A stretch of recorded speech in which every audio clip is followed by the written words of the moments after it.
Assalamualaikum warahmatullahi wabarakatuh. Bapak Ibu berjumpa kembali ya. Kali ini saya akan berbagi informasi dan pengalaman ya. Bapak Ibu yang saat ini sedang mempersiapkan diri ya menjadi pengajar praktek atau pendampingan individu ya. Bapak Ibu yang sudah mengikuti seleksi pengajar praktek CGP, maka Bapak dan Ibu nanti apabila dinyatakan lulus seleksi ya, maka Bapak dan Ibu akan melaksanakan tugas selama 6 bulan ya. Nah, contohnya adalah ini Bapak dan Ibu, ini adalah saya sebagai pengajar praktek CGP Angkatan 4 ya. Saya melakukan kunjungan ke sekolah-sekolah CGP ya, bertemu dengan kepala sekolah ya, melakukan pendampingan individu ya.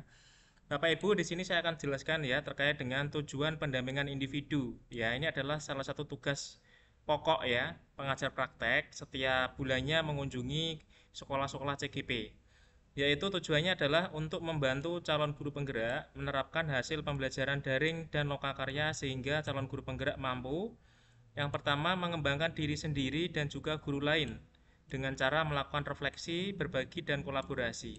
Yang kedua, memiliki kematangan moral, emosional, dan spiritual untuk berperilaku sesuai kode etik. Dan yang ketiga, merencanakan, menjalankan, merefleksikan, dan mengevaluasi pembelajaran yang berpusat pada peserta didik dengan melibatkan orang tua. Jadi ini adalah tiga tujuan yang nanti akan menjadi dasar ya Bapak Ibu melakukan pendampingan individu. Kemudian jadwalnya, proses pendampingan individu akan berlangsung 1 bulan sekali sepanjang proses pendidikan guru penggerak, berarti selama 6 bulan. Dalam setiap bulannya, pengajar praktek akan mengunjungi sekolah calon guru penggerak selama kurang lebih 4 jam pelajaran ya, untuk mengamati kegiatan pembelajaran dan perubahan yang terjadi di sekolah sebagai implementasi pembelajaran daring dan lokakarya serta mengajak mereka merefleksikan prosesnya. Bapak Ibu, ini adalah tema-tema pendampingan individu ya. Ada pendampingan individu 1, 2, 3, 4, 5, dan 6. Contoh misalnya di pendampingan individu yang pertama ya, temanya adalah refleksi awal kompetensi guru penggerak. Nanti ada fokus pendampingannya, yaitu yang pertama diskusi tantangan belajar daring. Belajar daring ini maksudnya adalah belajar di LMS Bapak Ibu ya, karena CGP juga belajar menggunakan LMS, mulai dari modul 1 sampai modul 10.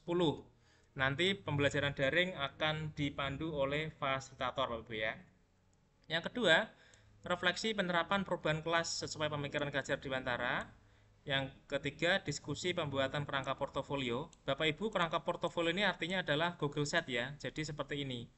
Jadi Bapak Ibu guru nanti diwajibkan membuat portofolio digital menggunakan Google Sheet. Nah, nanti setiap kegiatan Bapak dan Ibu didokumentasikan ya, termasuk tugas-tugas juga nanti diupload di Google Sheet ini.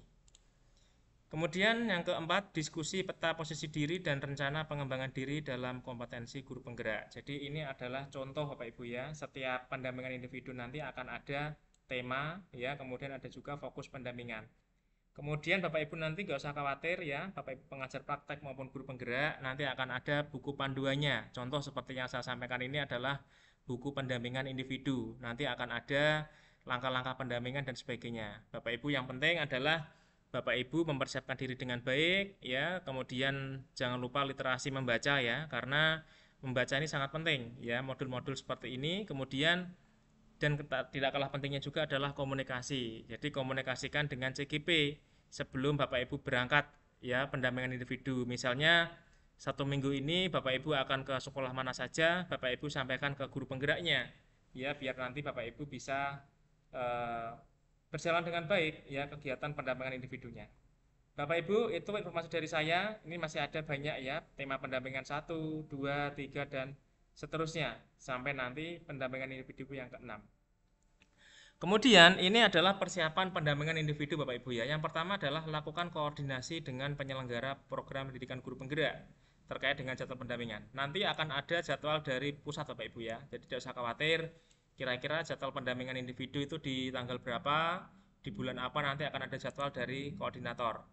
Kemudian bacalah profil calon guru penggerak yang akan Anda dampingi sebelum pertemuan, serta isilah jurnal pendampingan yang terdapat di LMS pada setiap modulnya, agar Anda mengetahui perkembangan belajar calon guru penggerak yang didampingi. Kemudian tulislah tujuan dan topik pendampingan di setiap pertemuan pada catatan pendampingan. Yang keempat, komunikasikanlah tujuan pendampingan kepada CGP sebelum memulai kegiatan pendampingan. Dan yang kelima, pelajari fokus pendampingan bulanan dan materi yang berkaitan dalam modul calon guru penggerak. Dan yang keenam, dalam pendampingan, Pengajar praktek berperan untuk mengapresiasi pencapaian dan upaya implementasi yang sudah dilakukan CGP, memotivasi, mendiskusikan bersama solusi untuk tantangan dan kendala yang dihadapi, serta membantu CGP menemukan pembelajaran-pembelajaran dalam setiap prosesnya. Upayakan agar proses diskusi berjalan dalam suasana yang nyaman secara dua arah ya, sehingga CGP dapat mengeluarkan refleksinya dengan lebih leluasa.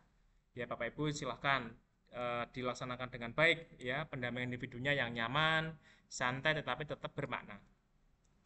Kemudian jika fokus pendampingan berkaitan dengan penugasan pada fase pendidikan daring, sempatkanlah diri untuk mempelajari hasil yang dikumpulkan oleh setiap CGP pada LMS ya, atau bagian jurnal komunikasi dengan fasilitator. Jadi Bapak dan Ibu silahkan apabila temanya itu terkait dengan pembelajaran daring, Bapak Ibu harus membuka ya tugas-tugas yang dikerjakan oleh CGP di LMS, kemudian sebagai bahan untuk pendampingan individu.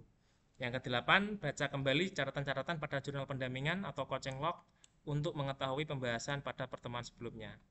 Bapak Ibu, itu informasi dari saya ya, semoga bermanfaat dan kegiatan pendampingan individu dapat berjalan dengan lancar. Terima kasih Bapak dan Ibu, jangan lupa like dan subscribe, klik loncengnya biar tidak ketinggalan video terbaru dari saya. Wassalamualaikum warahmatullahi wabarakatuh.